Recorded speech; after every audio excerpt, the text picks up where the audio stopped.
أكثر هاتف ننصح به الشباب هو بوكو اكس 7 برو. بصراحة هذا الهاتف 10/10. تعال نحكي لك كل شيء عن هذا الهاتف، لكن تذكر دائما أنا عندي صفحة واحدة فقط على التيك توك، ما عنديش أي صفحة ثانية على أي برنامج ثاني. هذا الهاتف فيه منه 256 جيجا وفي 512 جيجا، في رام 8 وفي رام 12، ومعالج هذا الهاتف من أقوى معالجات السنة ومن أقوى معالجات العالم، دايمنسيتي 8400 ألترا. حيعطيك أداء رهيب جدا لأن هذا الهاتف حقق على منصة الأنتوتو أكثر من 1,700,000 نقطة، مقاوم للمياه والغبار بشهادة الاي بي 68، شاشة أموليد 120 هرتز، إضاءة عالية 3200 شمعة، يدعم الدولبي فيجن HDR 10 بلس والأولويز اون ديسبلاي، وكاميرته ممتازة بدقة 50 ميجا بكسل، عليها مستشعر من سوني الاي ام اكس 882، ويدعم تصوير فيديو 4K لغاية 60 إطار في الثانية. طبعا هذا الهاتف تصويره جميل بصراحة يعني. واجهة شاومي الجديدة سلسة ورائعة، بطاريته عملاقة 6000 ملي أمبير، ويدعم شحن سريع بقدرة 90 واط، يعني حتشحن هاتفك من 0 إلى 100 في 42 دقيقة.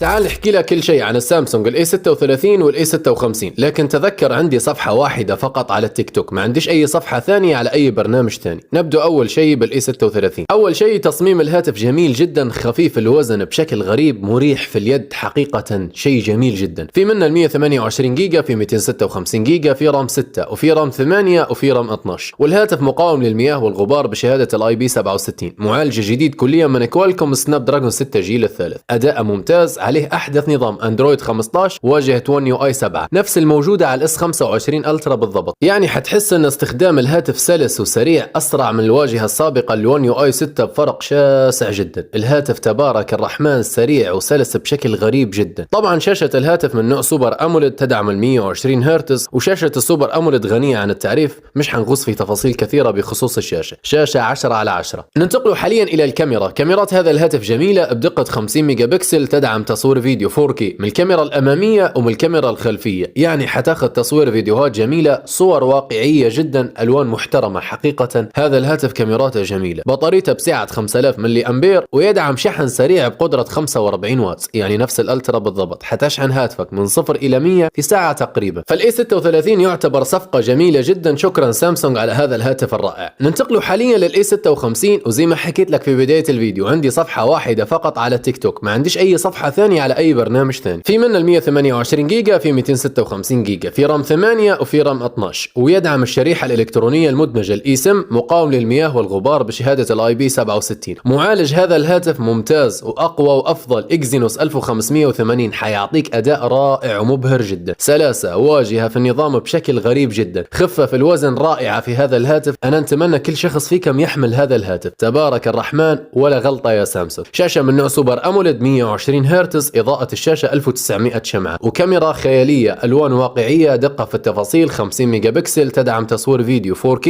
من الكاميرا الأمامية ومن الكاميرا الخلفية. فبصراحة التصوير في هذا الهاتف جميل جدا. بطاريته 5000 ملي أمبير، وشحن سريع كذلك بقدرة 45 واط. وتعال حاليا نتحدث لك عن مميزات الذكاء الاصطناعي الموجودة في هذه الهواتف. عندك محاة الكائن، أفضل وجه، اقتراح التعديل، عوامل التصفية، كذلك الاختصاص التلقائي، تحديد الذكاء الاصطناعي، القراءة بصوت عالي، وغيرها من مميزات الذكاء الاصطناعي. أجمل شيء في هذه الهواتف النظام السلاسة، الواجهة بأحدث نظام من سامسونج اندرويد 15، واجهة ون يو اي 7، وكذلك 6 سنوات من التحديثات. شكرا سامسونج على هذه الهواتف الرائعة. صلوا على رسول الله عليه الصلاة والسلام. تابعوني للمزيد.